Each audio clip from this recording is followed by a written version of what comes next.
Narração de livro fomentado por Cristiane Batista, Grata.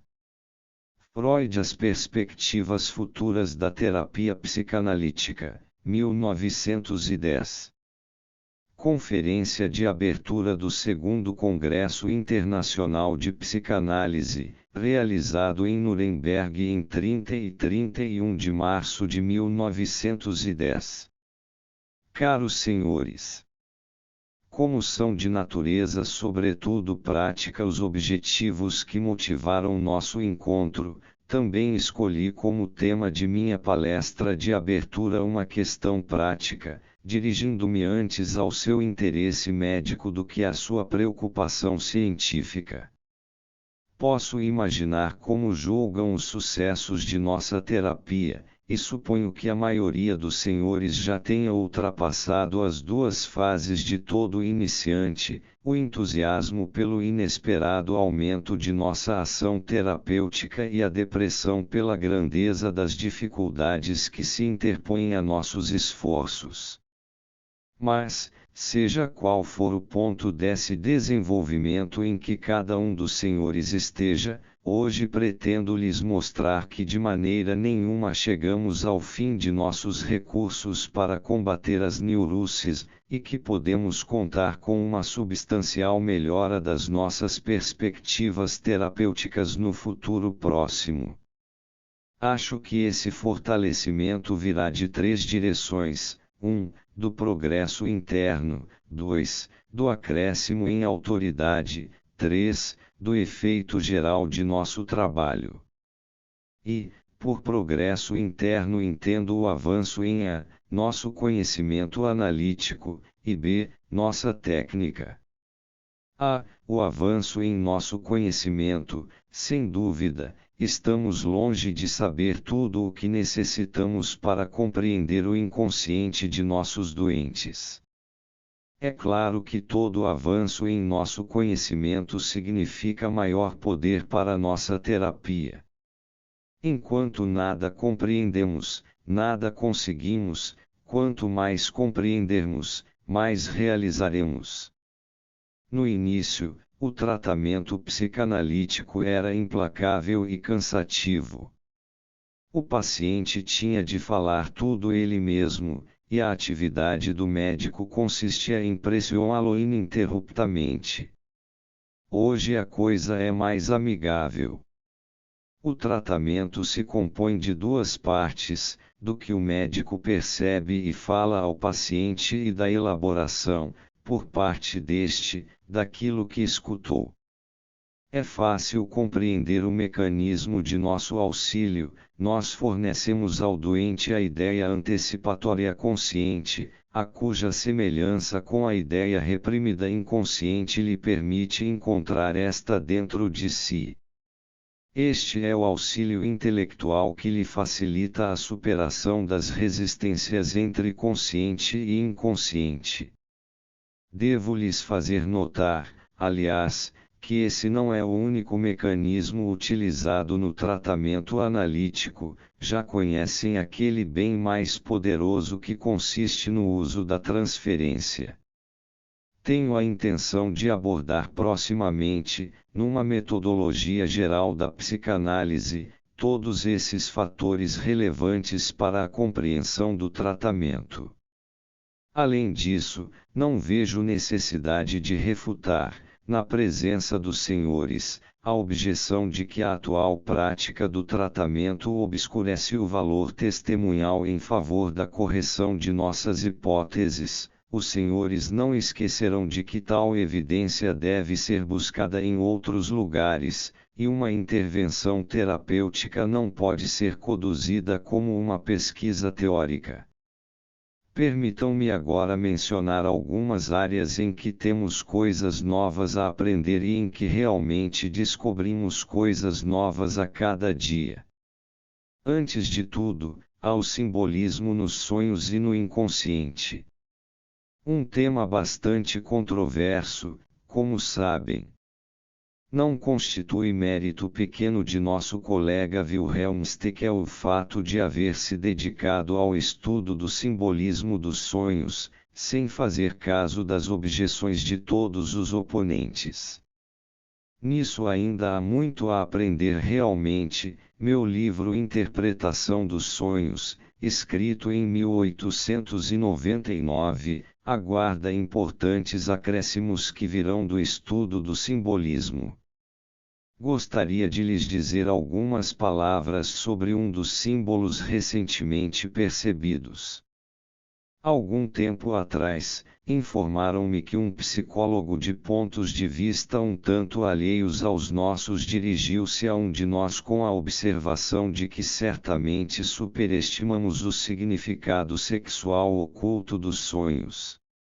O seu sonho mais frequente, afirmou, era subir uma escada, e certamente nada havia de sexual nisso.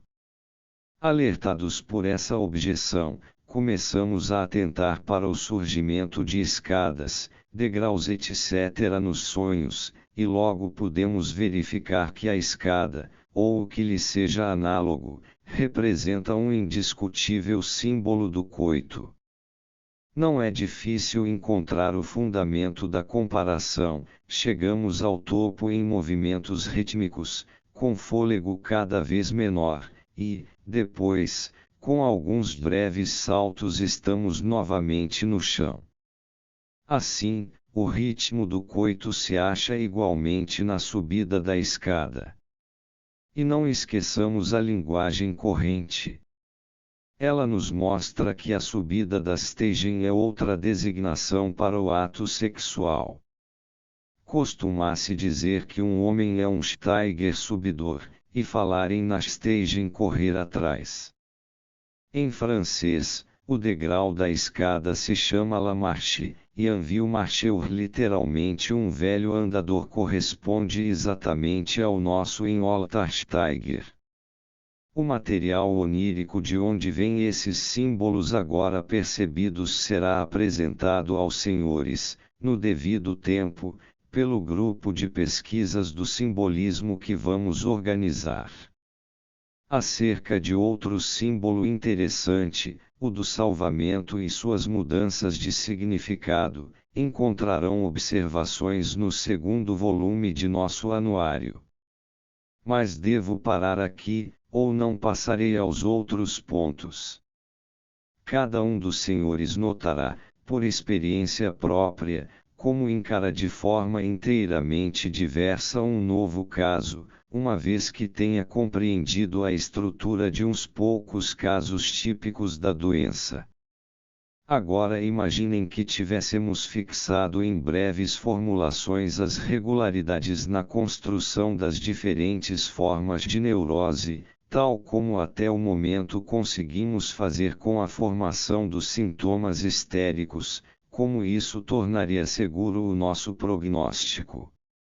De fato, assim como o obstetra verifica, inspecionando a placenta, se ela foi expelida completamente ou se ainda ficaram restos nocivos, poderíamos dizer, independentemente do resultado e da condição momentânea do paciente, se o trabalho foi definitivamente bem-sucedido ou se devemos estar preparados para recidivas ou nova enfermidade. B. Apresso-me a considerar as inovações no âmbito da técnica, em que a maioria das coisas ainda aguarda sua comprovação final, e muitas começam a se tornar claras apenas agora. A técnica psicanalítica propõe-se dois objetivos atualmente: poupar trabalho ao médico e dar ao doente o mais irrestrito acesso ao seu inconsciente. Como os senhores sabem, houve uma mudança fundamental em nossa técnica.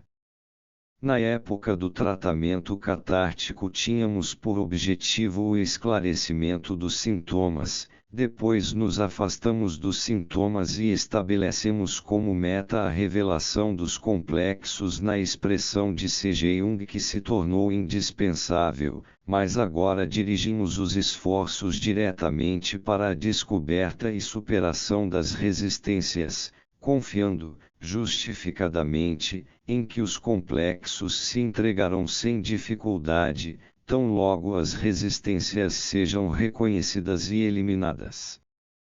Em alguns dos senhores manifestou-se a exigência de ter uma visão de conjunto dessas resistências e classificá-las. Peço-lhes, então, que examinem seu material para ver se podem confirmar o resumo seguinte: nos pacientes homens, as mais significativas resistências no tratamento parecem vir do complexo paterno e decompor-se em medo do pai, desobediência ao pai e descrença em relação ao pai. Outras inovações na técnica dizem respeito à própria pessoa do médico. Tornamo-nos cientes da contratransferência, que surge no médico quando o paciente influencia os seus sentimentos inconscientes, e estamos quase inclinados a solicitar que o médico reconheça e domine essa contratransferência dentro de si. Desde que um bom número de pessoas vem exercendo a psicanálise e trocando experiências, notamos que cada psicanalista consegue ir apenas até onde permitem seus próprios complexos e resistências internas, e por isso exigimos que ele dê início à sua atividade com uma autoanálise e a aprofunde continuamente enquanto amplia sua experiência com os doentes. Quem nada obtém numa autoanálise pode muito bem abandonar a ideia de que é capaz de tratar analiticamente pessoas doentes. Agora também nos aproximamos do ponto de vista de que a técnica analítica deve experimentar certas modificações, conforme a natureza da doença e os instintos predominantes no paciente. Começamos pelo tratamento da histeria de conversão. Na histeria de angústia, nas fobias, temos de alterar em alguma medida o nosso procedimento. Pois esses doentes não podem trazer o material decisivo para a dissolução da fobia enquanto se sentem protegidos mantendo a condição fóbica. Naturalmente, não conseguimos que já no começo do tratamento eles renunciem ao dispositivo de proteção e trabalhem nas condições da angústia. É preciso, então, ajudá-los por meio da tradução de seu inconsciente, até que possam decidir-se a renunciar à proteção da fobia e expor-se a uma angústia agora bastante moderada. Outras modificações da técnica, que ainda não me parecem maduras para a comunicação, serão requeridas no tratamento das neuroses obsessivas. Em relação com isso aparecem questões muito importantes e ainda não esclarecidas, até onde se deve conceder, no tratamento, alguma satisfação aos instintos combatidos do paciente, e que diferença faz se esses instintos forem de natureza ativa, sádica, ou passiva, masoquista. Os senhores terão obtido a impressão, espero, de que quando todos soubermos tudo isso que agora apenas suspeitamos, e tivermos realizado todos os aperfeiçoamentos da técnica a que nos deve conduzir a experiência aprofundada com nossos pacientes, então nossa prática médica adquirirá uma precisão e uma certeza de êxito que não se acham em todos os campos da medicina. 2. Eu disse que teríamos muito a esperar do crescimento em autoridade que nos há de vir no decorrer do tempo. Não preciso lhes falar sobre a importância da autoridade. Muito poucos indivíduos civilizados são capazes de existir sem apoiar-se nos demais, ou até mesmo de chegar a um juízo autônomo. Não podemos exagerar a ânsia de autoridade e inconsistência interior das pessoas. A extraordinária multiplicação das neuroses desde o enfraquecimento das religiões pode lhes fornecer uma medida disso. O empobrecimento do eu, graças ao enorme dispêndio em repressão que a civilização requer de todo indivíduo, deve ser uma das principais causas desta situação. Essa autoridade, com a imensa sugestão que dela provém, era contrária a nós. Todos os nossos êxitos terapêuticos foram obtidos apesar dessa sugestão. É de surpreender que ainda houvesse êxito em tais circunstâncias. Não chegarei ao ponto de lhes narrar as coisas agradáveis do tempo em que eu representava sozinho a psicanálise. Digo apenas que os doentes, aos quais eu assegurava que poderia aliviar duradouramente os sofrimentos, olhavam para minhas modestas instalações, pensavam em meus escassos títulos e pouco renome, e talvez me vissem como alguém que, numa casa de jogos, afirmava ter um infalível sistema para ganhar, mas do qual se dizia que, se realmente fosse capaz daquilo, deveria ter outra aparência.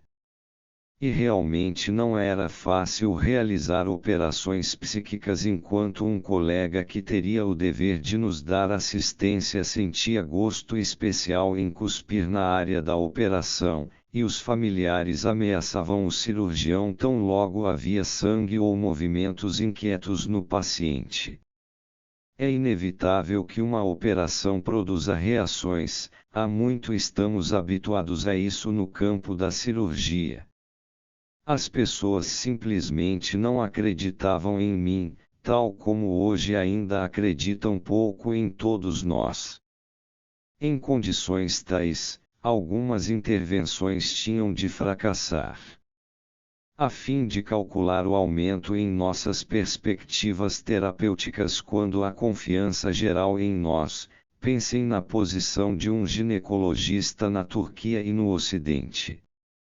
Tudo o que um ginecologista pode fazer, na Turquia, é sentir o pulso de um braço que lhe é estendido através de um buraco na parede. O êxito médico é proporcional à acessibilidade do objeto.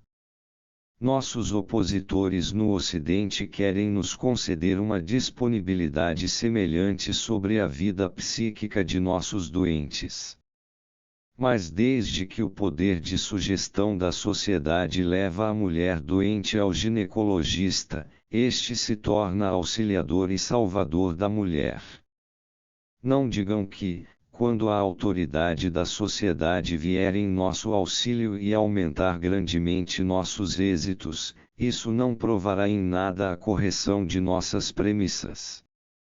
A sugestão pode supostamente tudo, e nossos êxitos, então, serão êxitos da sugestão e não da psicanálise. No momento, o poder de sugestão da sociedade vai ao encontro dos tratamentos hidroterápicos, dietéticos e elétricos, sem que tais recursos consigam sobrepujar as neuroses. O tempo dirá se os tratamentos psicanalíticos são capazes de fazer mais. Mas agora devo novamente amortecer suas expectativas. A sociedade não se apressará em nos conceder autoridade. Ela tem de nos oferecer resistência, pois nos comportamos criticamente em relação a ela, demonstramo-lhe que ela mesma tem grande participação no surgimento das neuroses. Assim como transformamos o indivíduo em nosso inimigo, desvelando o que nele se acha reprimido, também a sociedade não pode responder com simpatia ao implacável desnudamento de seus danos e deficiências, pelo fato de destruirmos ilusões, acusam-nos de pôr em perigo os ideais. Portanto, parece que jamais se dará a condição da qual eu esperava grande favorecimento de nossas perspectivas terapêuticas. A situação, contudo, não é tão desesperadora como poderíamos achar nesse instante. Embora sejam fortes os afetos e os interesses dos homens, também o intelecto é uma força, não a que se faz valer de imediato, mas certamente no final. As verdades mais incisivas são finalmente escutadas e reconhecidas, depois que se esgotam os interesses por elas feridos e os afetos por elas despertados.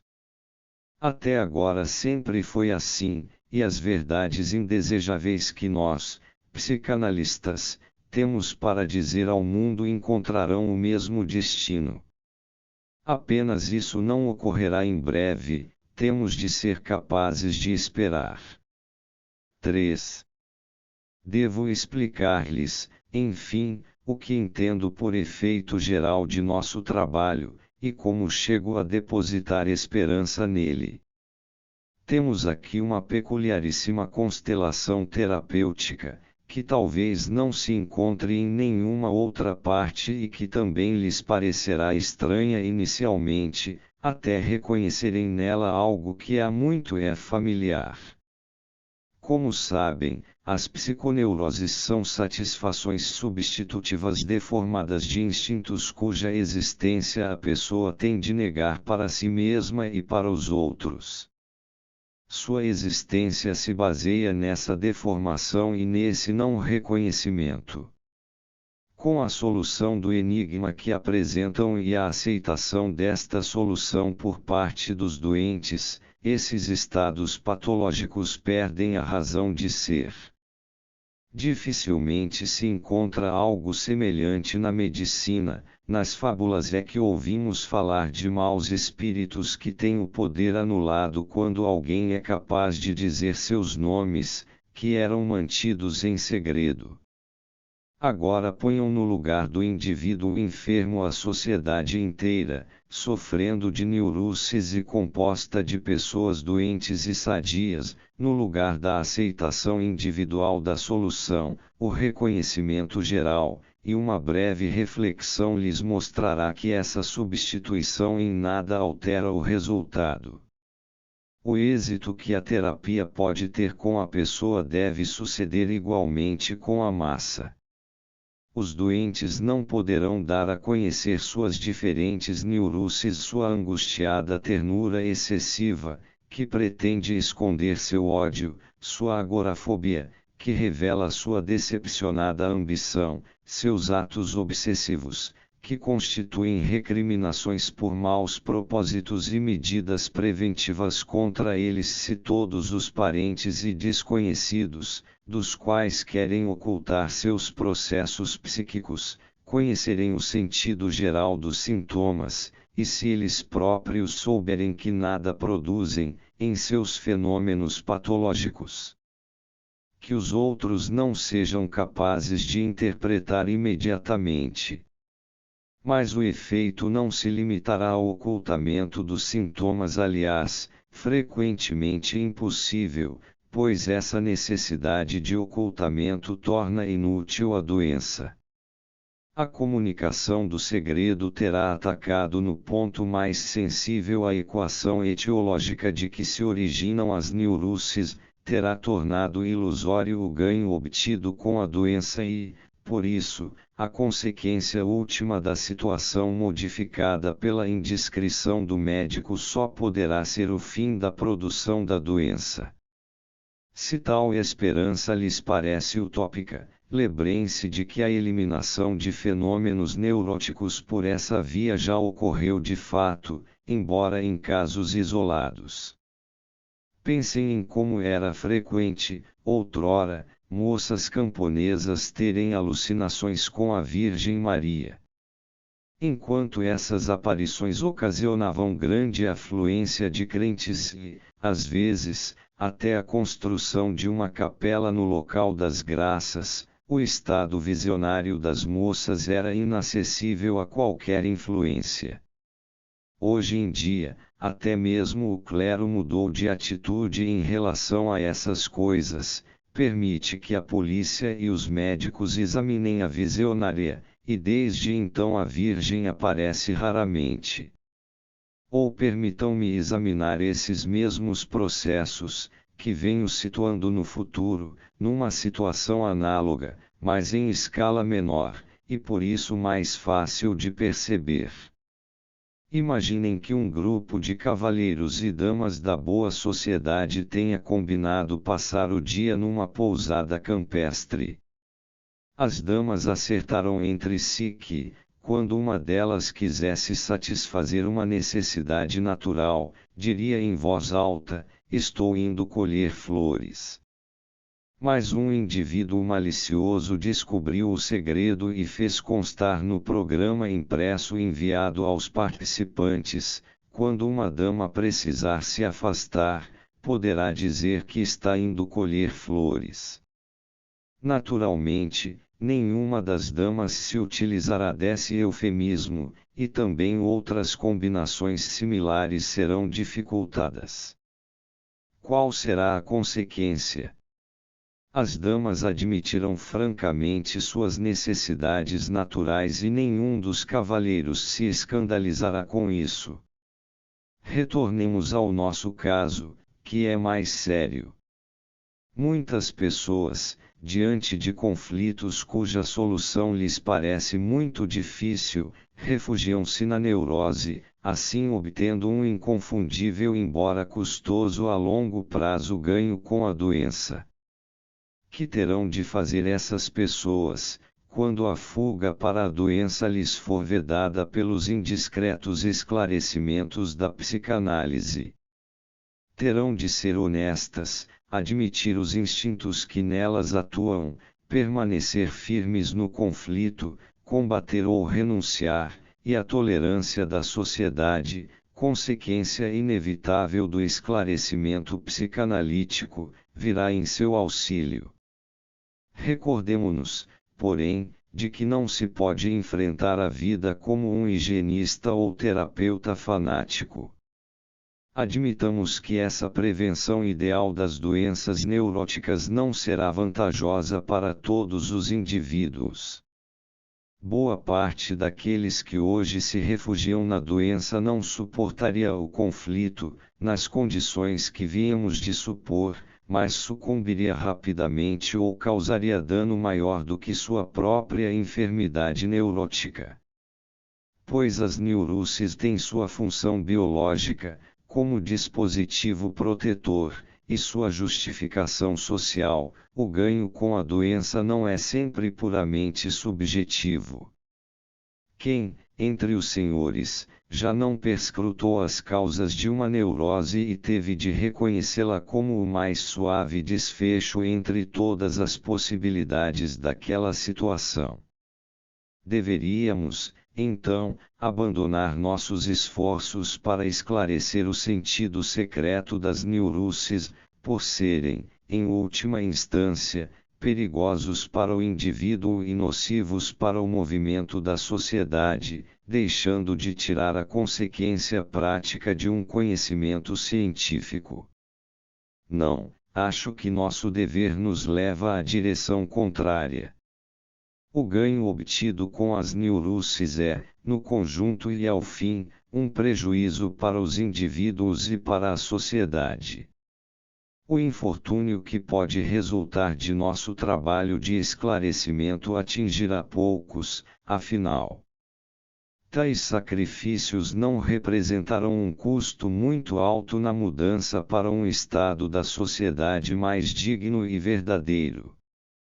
Sobretudo, as energias todas que atualmente são gastas na produção de sintomas neuróticos, a serviço de um mundo de fantasia isolado da realidade, ajudarão a reforçar, se já não puderem reverter em favor da vida, o clamor pelas transformações em nossa cultura, nas quais enxergamos a única salvação para os nossos descendentes. Despeço-me dos senhores, então, garantindo-lhes que cumprem seu dever em mais de um sentido, quando tratam psicanaliticamente os seus doentes. Trabalham não apenas a serviço da ciência, ao aproveitar a oportunidade única de penetrar os segredos das neuroses, não apenas proporcionam a seus doentes o tratamento mais eficaz para seus males que hoje temos à disposição, mas também contribuem para o esclarecimento das massas, do qual esperamos a mais abrangente profilaxia das enfermidades neuróticas, pela via indireta da autoridade social.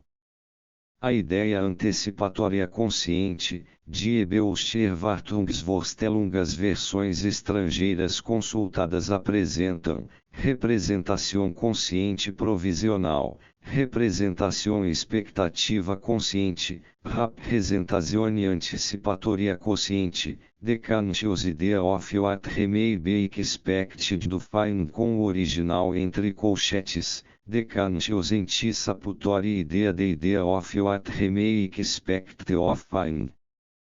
Além daquelas normalmente utilizadas as duas em espanhol, a italiana e a standard inglesa, recorremos à tradução inglesa de 1924, assinada por Joan Rivière, que aqui aparece em penúltimo lugar.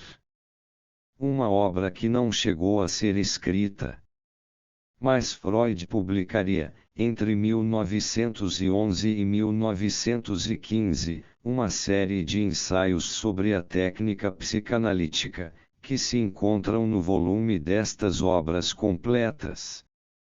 Como se sabe, no português do Brasil é usado o verbo trepar, num registro grosseiro ou apenas muito coloquial a depender do grupo social.